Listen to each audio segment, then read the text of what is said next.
हम भोजपुरी गायक जी रंजन दीवाना तमाम जितना भी हमारे भैया चाचा बैठल बने सबका के हिजे से पैर छू के प्रणाम करता नहीं छोट छोट लड़का से कोनो प्रकार के गावे में त्रुटि हुई बोले में हाँ जी तो घर के एगो छोट बबुआ समझ में क्षमा करते हो जाए। देखिए हाँ एगो लड़का माई के दरबार में गई है देखिए कौना भाव से अपना माई के बुलावत है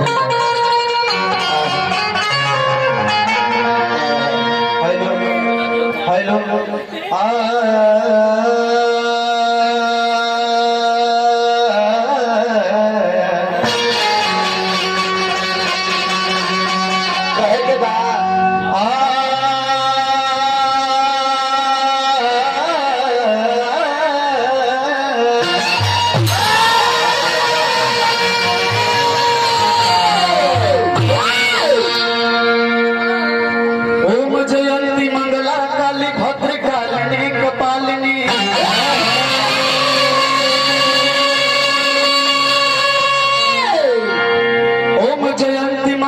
काली भद्र कालिनी कपालिनी दुर्गे क्षमा शिवा धाती स्वाहा स्वधा नमस्ते हरि बलि में हो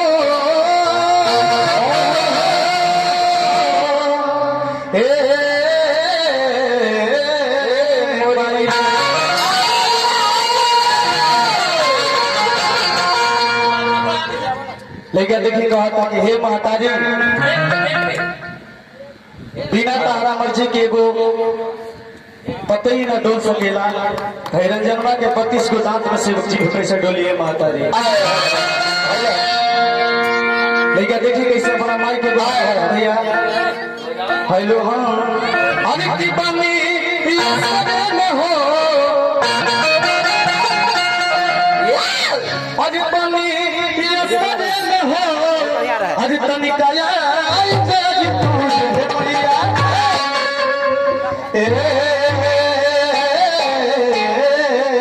माई रे अरे पानी हो अरे तनिकाया कहे के बाबू वही भाव में हे मैया हो माई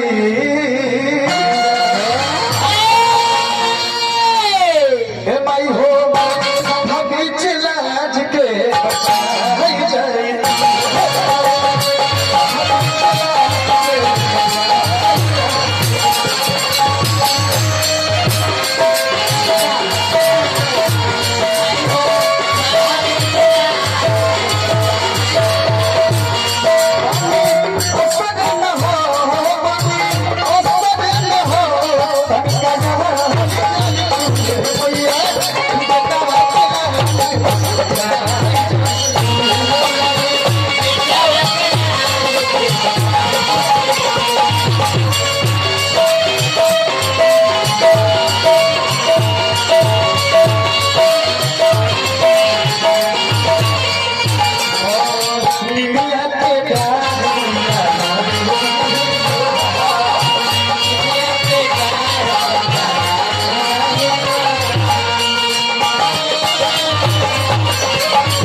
अंधरा भी देख सकता रूड़ा से लंगड़ा भी पहाड़ मार सकता ये कहता है सब ठीक है तो आता भैया देखिए कैसे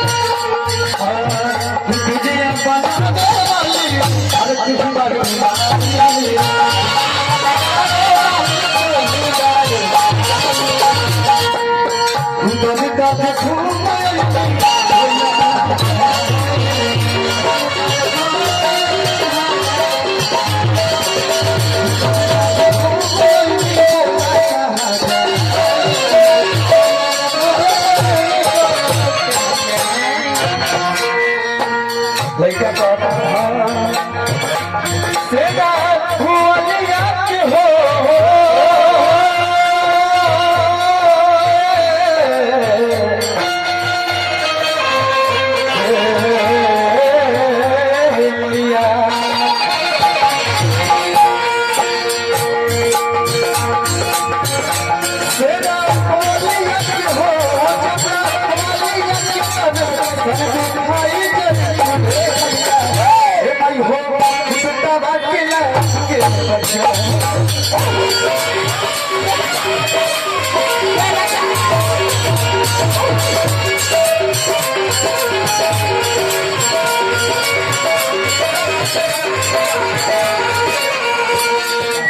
देखा बाबा जनवा लगे अरे पहाड़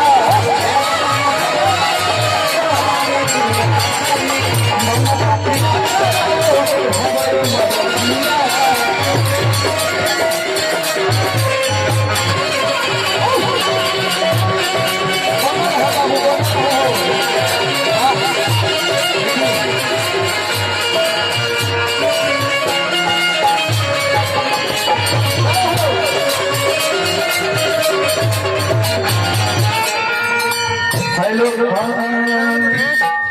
हरि हो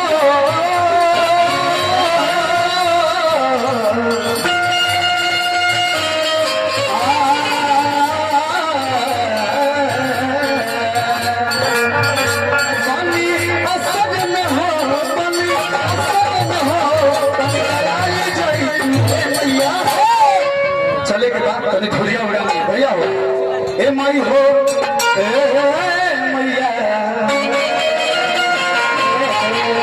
ए माई हो हैरा जना के लाजिया